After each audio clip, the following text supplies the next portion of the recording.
Hello friends, welcome to SM Kannada channel. Vasudeva Kutumba ಸೀರಿಯಲ್ನ ನಾಳಿನ ಸಂಚಿಕೆಯಲ್ಲಿ ಏನಾಗುತ್ತೆ ಅಂತ ನೋಡೋಣ. ಅದಕ್ಕೂ ಮುಂಚೆ ವಿಡಿಯೋ ನೋಡ್ತಾ ಇರೋರೆಲ್ಲರೂ ಪ್ಲೀಸ್ ಬೇಗ ಸಬ್ಸ್ಕ್ರೈಬ್ ಮಾಡ್ಕೊಳ್ಳಿ, ಹಾಗೆ ಲೈಕ್ ಮಾಡೋದನ್ನ ಮರಿಬೇಡಿ. ಇನ್ನು ರಾಗಿಣಿಗೆ ಅಜಯ್ ಕಾಲ್ ಮಾಡ್ತಾನೆ. ಆಗ ಹಲೋ ರಾಗಿಣಿ, ಯಾವಾಗಲೂ ನಿಂದೇ ನೆನಪು, ಅದಕ್ಕೆ ಏನು ಮಾಡ್ತಾ ಇದೀಯ ಅಂತ ಕೇಳೋಕೆ ಫೋನ್ ಮಾಡಿದೆ ಅಂತಾನೆ. ಆಗ ರಾಗಿಣಿ ಮೆಹಂದಿ ಹಚ್ಕೋತಾ ಇದ್ದೆ ಅಂತಾಳೆ. ಆಗ ಅಜಯ್, ಓ ಹೌದಾ, ಹಾಗಿದ್ರೆ ನನ್ನ ಹೆಸರನ್ನ ನಿನ್ ಕೈ ಮೇಲೆ ಬರ್ಕೊಂಡ್ಬಿಡು ಅಜಯ್ ಅಂತ. ಸೊ ನಾಳೆ ನಾನಿನ್ನ ಕಂಡು ಹಿಡಿತೀನಿ ಅದನ್ನ ಅಂತ ಹೇಳ್ತಾನೆ. ಆಗ ರಾಗಿಣಿ ಇರಿಟೇಟ್ ಆಗಿ, ಅಯ್ಯಯ್ಯೋ ಅಜಯ್, ಆಕ್ಚುಲಿ ಕೈ ತುಂಬಾ ಗೋರಂಟಿ ಆಗೋಗಿದೆ, ಕೋನ್ ಕೂಡ ಖಾಲಿ ಆಗೋಗಿದೆ ಅಂತ ಸುಳ್ಳು ಹೇಳ್ತಾಳೆ. ಆಗ ಅಜಯ್, ಓ ಹೌದಾ, ಸರಿ ಬಿಡು, ಹಾಗಾದ್ರೆ ನಾಳೆ ನಾನು ಹೊಸ ಕೋನ್ ತಂದ್ಬಿಟ್ಟು ನಿನ್ ಕೈ ಮೇಲೆ ಬರೀತೀನಿ. ಆಮೇಲೆ ಪ್ರಿಪರೇಷನ್ ಎಲ್ಲ ಹೇಗ್ ನಡೀತಾ ಇದೆ ಅಂತ ಕೇಳ್ತಾನೆ. ಆಗ ರಾಗಿಣಿ, ಎಲ್ಲ ತಯಾರಿನೂ ಚೆನ್ನಾಗಿ ನಡೀತಾ ಇದೆ, ನೀನು ಮದ್ವೆಗೆಲ್ಲ ರೆಡಿ ಮಾಡ್ಕೊಂಡ್ಯಾ ಅಂತ ಕೇಳ್ತಾಳೆ. ಆಗ ಅಜಯ್, ಎಲ್ಲ ರೆಡಿ ಆಗಿದೆ, ಇವತ್ತೊಂದಿನ ಕಳೆದು ನಾಳೆ ಆಗ್ಬಿಟ್ರೆ ನಮ್ ಮದ್ವೆ ರಾಗಿಣಿ. ವಾವ್, ಎಷ್ಟು ಖುಷಿ ಆಗ್ತಿದೆ ಗೊತ್ತಾ ರಾಗಿಣಿ.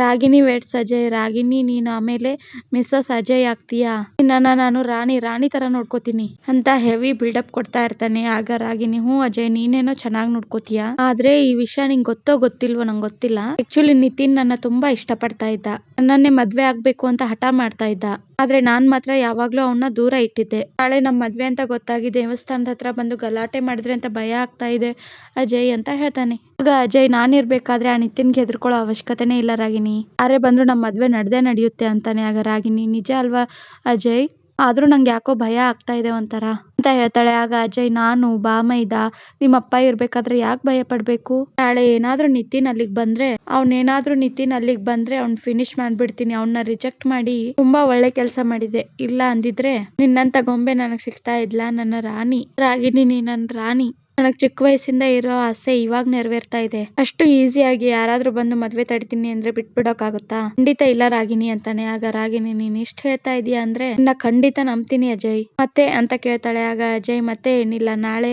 ತುಂಬಾ ಚೆನ್ನಾಗಿ ರೆಡಿ ಆಗ್ಬಿಟ್ ಬಾ, ಆಬ್ವಿಯಸ್ಲಿ ನೀನ್ ರೆಡಿ ಆಗಿರ್ತೀಯ, ನಾನು ಕಣ್ ತುಂಬಾ ನೋಡ್ಬೇಕು ನಿನ್ನನ್ನ, ಯಾರಿಗೂ ಗೊತ್ತಾಗದೆ ಇರೋ ತರ ಮದ್ವೆ ಆದ್ರೂ ನಾವ್ ಆಗ್ತಾ ಇರೋದು ನಿಜವಾದ ಮದ್ವೆನೇ ಅಲ್ವಾ, ಅದಕ್ಕೆ ಯಾವ್ದಕ್ಕೂ ಕೊರತೆ ಮಾಡ್ಕೋಬಾರ್ದು ಅಂತಾನೆ. ಆಗ ರಾಗಿಣಿ, ಹೌದು ಅಜಯ್, ನಾನು ತುಂಬಾ ಎಕ್ಸೈಟೆಡ್ ಆಗಿದ್ದೀನಿ. ಅಲ್ಲ ಅಜಯ್, ನೀನು ನಿನ್ ಬಗ್ಗೆ, ನಿನ್ ಮುಂಬೈ ಬಿಸ್ನೆಸ್ ಬಗ್ಗೆ ಏನು ಹೇಳ್ಕೊಳ್ಳೋದೇ ಇಲ್ಲ, ಏನಾದ್ರೂ ಹೇಳು ಅಜಯ್ ಅಂತ ಕೇಳ್ತಾಳೆ. ಆಗ ಅಜಯ್, ಅದೆಲ್ಲ ಆಮೇಲೆ ಹೇಳ್ತೀನಿ, ಅದ್ರ ಪಾಡಿಗೆ ಅದೆಲ್ಲ ನಡೀತಾ ಇದೆ, ಇಲ್ಲಿಂದಾನೇ ಎಲ್ಲಾ ಮ್ಯಾನೇಜ್ ಮಾಡ್ತಾ ಇದೀನಿ ಗೊತ್ತಾ ರಾಗಿಣಿ ಅಂತ ಹೇಳ್ತಾನೆ. ಆಗ ರಾಗಿಣಿ, ಅಜಯ್, ನಮ್ಮಿಬ್ಬರು ಮದ್ವೆ ಆದ್ಮೇಲೆ ನಿಮ್ ಬಿಸ್ನೆಸ್ ನ ಮ್ಯಾನೇಜ್ ಮಾಡೋದಕ್ಕೆ ನಾನು ಹೆಲ್ಪ್ ಮಾಡ್ತೀನಿ, ಎಲ್ಲ ಇಲ್ಲಿಂದಾನೇ ನೋಡ್ಕೋಬೇಕು ಅಂತ ನೀನೇನು ವರಿ ಮಾಡ್ಕೊಳಕ್ ಹೋಗ್ಬೇಡ ಅಂತಾಳೆ. ಆಗ ಅಜಯ್, ಗ್ರೇಟ್ ರಾಗಿಣಿ, ನೀನ್ ಇಷ್ಟ ಹೇಳ್ಬಿಟ್ಟೆಲ್ಲ ನಂಗೆ ಅಷ್ಟು ಸಾಕು, ನೀನು ನನ್ನ ಲೈಫ್ಗೆ ನನ್ನ ಮನಸ್ಸಿಗೆ ಬಂದಿರೋದು ಎಷ್ಟು ಖುಷಿ ಆಗ್ತಿದೆ ಗೊತ್ತಾ ರಾಗಿಣಿ, ಅಯ್ಯಯ್ಯೋ ಪಾಲಿನ ಅದೃಷ್ಟ ಲಕ್ಷ್ಮಿ ನೀನು ಅಂತ ಹೇಳಿ ಓವರ್ ಆಗೆಲ್ಲ ಮಾತಾಡ್ತಾ ಇರ್ತಾನೆ. ಆಗ ಅದೇ ಸಮಯಕ್ಕೆ ಅಜಯ್ ಫೋನ್ಗೆ ಮುಂಬೈ ದಾದಂದು ಕಾಲ್ ಬರ್ತಾ ಇರುತ್ತೆ. ಆಗ ಅಜಯ್ ಮನ್ಸಲ್ಲಿ ಮುಂಬೈ ದಾದಾನ ಏನ್ ಮಾಡೋದು ಇವಾಗ ಅಂತ ಟೆನ್ಷನ್ ಮಾಡ್ಕೋತಾ ಇರ್ತಾನೆ. ಇನ್ನು ಈ ಕಡೆ ಕುಮಾರ ಮತ್ತು ವಂಶಿ ಮನೆ ಮೇಲ್ಗಡೆ ಕುತ್ಕೊಂಡು ಏನ್ ಬೇಕೋ ಎಲ್ಲ ಮಾತಾಡ್ಕೊಂತ ಎಂಜಾಯ್ ಮಾಡ್ತಾ ಕುತ್ಕೊಂಡಿರ್ತಾರೆ. ಆಗ ಕುಮಾರ, ನೀವು ನಮ್ಮೂರಲ್ಲಿ ಇದ್ದೀರಾ, ನಿಮ್ಗೆ ಏನ್ ಬೇಕೋ ಕೇಳಿ, ನಾನ್ ತಂದ್ಕೊಡ್ತೀನಿ ಅಂತ ಹೇಳ್ತಾನೆ. ಆಗ ವಂಶಿ, ಹೌದಾ, ಹಾಗಿದ್ರೆ ಏನ್ ಕೇಳಿದ್ರು ತಂದ್ಕೊಡ್ತೀರಾ ಅಂತಾನೆ. ಆಗ ಕುಮಾರ, ನೀವ್ ಏನ್ ಬೇಕಾದ್ರೂ ಕೇಳಿ, ನಾನ್ ತಂದ್ಕೊಡ್ತೀನಿ ಅಂತ ಹೇಳ್ತಾನೆ. ಆಗ ವಂಶಿ, ಅದು ಕೋಡ್ಬಳೆ ಜೊತೆಗೆ ಕುಡಿಯೋಕೆ ಏನಾದ್ರೂ ಇದ್ರೆ ಚೆನ್ನಾಗಿರೋದಲ್ವಾ ಅಂತಾನೆ. ಆಗ ಕುಮಾರ, ಬ್ರದರ್, ಇದನ್ ಕೇಳೋಕೆ ಎಷ್ಟೊಂದ್ ಸಂಕೋಚ ಪಟ್ಕೊಂಡ್ರ, ಈಗೇನು ನಿಮಗ್ ಬಿಸಿ ಬಿಸಿ ಟೀ, ಕಷಾಯ, ಕಾಫಿ ಏನಾದ್ರೂ ತಂದ್ಕೊಡ್ಲಾ ಅಂತ ಕೇಳ್ತಾನೆ. ಆಗ ವಂಶಿ ಗುನ್ಗುಡ್ತಾ, ಒಳ್ಳೆ ಚೈಲ್ಡ್ ಸವಾಸ ಆಯ್ತು ಅಂತಿರ್ತಾನೆ. ಆಗ ವಂಶಿ ಸನ್ನೆ ಮಾಡಿ ಎಣ್ಣೆ ಬಾಟ್ಲು ಅಂತ ಹೇಳಿ ತೋರಿಸ್ತಾನೆ. ಆಗ ಹಾಡ್ ಹಾಡ್ತಾ ಇರ್ತಾನೆ. ಆಗ ಕುಮಾರ ಮೆಲ್ಲಗೆ, ಬ್ರದರ್, ನೀವು ಹೇಳಿದ್ದು ಅರ್ಥ ಆಯ್ತು ಬ್ರದರ್, ಆದ್ರೆ ಗೀತಾ ಕೇಳಿಸ್ಕೊಂಡ್ರೆ ಅದೇ ಕೋಡ್ಬಳೆ ಎಣ್ಣೆಲಿ ನನ್ನನ್ನು ಕರೆದ್ ಬಿಡ್ತಾಳೆ ಅಂತ ಅಷ್ಟೇ ಅಂತಾನೆ. ಆಗ ವಂಶಿ, ಏನ್ರಿ ಕುಮಾರ್ ಅವ್ರೆ, ನಿಮ್ಮನ್ನ ಏನೋ ಅನ್ಕೊಂಡಿದ್ದೆ, ನೀವು ನೋಡಿದ್ರೆ ಹೆಂಡತಿಗೆ ಹೆದರ್ಕೊಂಡು ಎಣ್ಣೆ ಮಿಸ್ ಆಗ್ಬಿಡ್ತು ಬಿಡಿ ಅಂತಾನೆ. ಆಗ ಕುಮಾರ, ಬ್ರದರ್, ಹೆಂಡತಿ ಅಂದ್ರೆ ಒಂದ್ ಸ್ವಲ್ಪ ಭಯ ಅಷ್ಟೇ,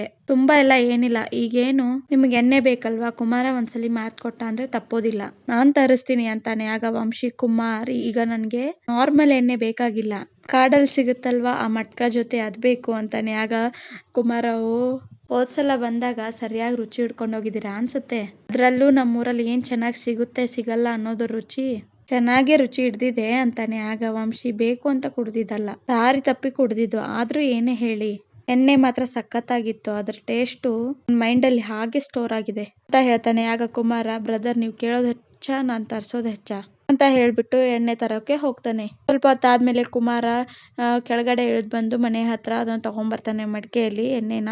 ಆಗ ತನಗ್ ತಾನೇ, ಲೋ ಕುಮಾರ, ಇದನ್ನ ತಗೊಂಡು ಏನಾದ್ರೂ ನೀನು ಒಳಗಡೆ ಹೋದ್ರೆ ಅಷ್ಟೇ ಕಣೋ ನಿನ್ ಕತೆ, ಗೀತಾ, ಸ್ವಾತಿ ಏನಾದ್ರೂ ಇದನ್ನ ನೋಡಿದ್ರೆ ನಿನ್ನ ಹುರ್ಕೊಂಡು ತಿಂದ್ಬಿಡ್ತಾರೆ, ಮೊದಲು ಇದನ್ನ ಟವಲಲ್ಲಿ ಮುಚ್ಚಿಟ್ರೆ ಯಾರಿಗೂ ಗೊತ್ತಾಗಲ್ಲ ಅಂತಿರ್ತಾನೆ. ಅದೇ ಸಮಯಕ್ಕೆ ಒಳಗಡೆಯಿಂದ ಮಾವ ಅಂತ ಸೌಂಡ್ ಬರುತ್ತೆ ಗೀತಂದು. ಆಗ ಕುಮಾರ ಅಯ್ಯಯ್ಯೋ ಗೀತಾ ಬಂದ್ಲು ಅನ್ಸುತ್ತೆ, ಮೊದ್ಲು ಇದನ್ನ ಬಚ್ಚಿಡ್ಬೇಕು ಅಂತ ಹೇಳಿ ಅಲ್ಲೇ ಪಾಟ್ ಹತ್ರ ಇಟ್ಬಿಡ್ತಾನೆ. ಆಗ ಗೀತಾ ಅಲ್ಲಿಗೆ ಬರ್ತಾಳೆ. ಏನು ಗೊತ್ತೇ ಇಲ್ಲದೆ ಇರೋ ತರ ನಿಂತ್ಬಿಡ್ತಾನೆ ಕುಮಾರ. ಆಗ ಗೀತಾ ನೀನೇನಿಲ್ಲಿ ಅಂತ ಕೇಳ್ತಾನೆ.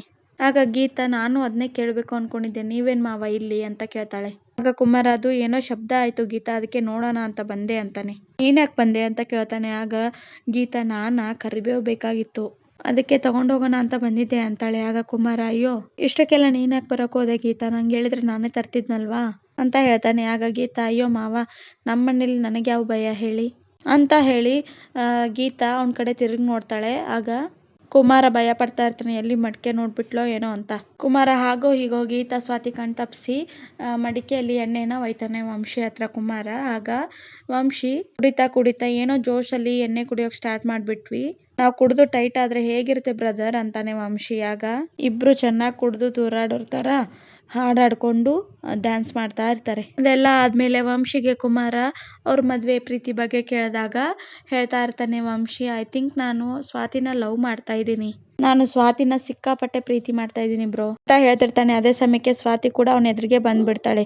ಈ ವಿಡಿಯೋ ನಿಮ್ಗೆ ಇಷ್ಟ ಆಗಿದ್ರೆ ಪ್ಲೀಸ್ ಸಬ್ಸ್ಕ್ರೈಬ್ ಮಾಡ್ಕೊಳ್ಳಿ, ಹಾಗೆ ಲೈಕ್ ಮಾಡೋದನ್ನ ಮರಿಬೇಡಿ. ಬೇಗ ಸಬ್ಸ್ಕ್ರೈಬ್ ಮಾಡ್ಕೊಳ್ಳಿ.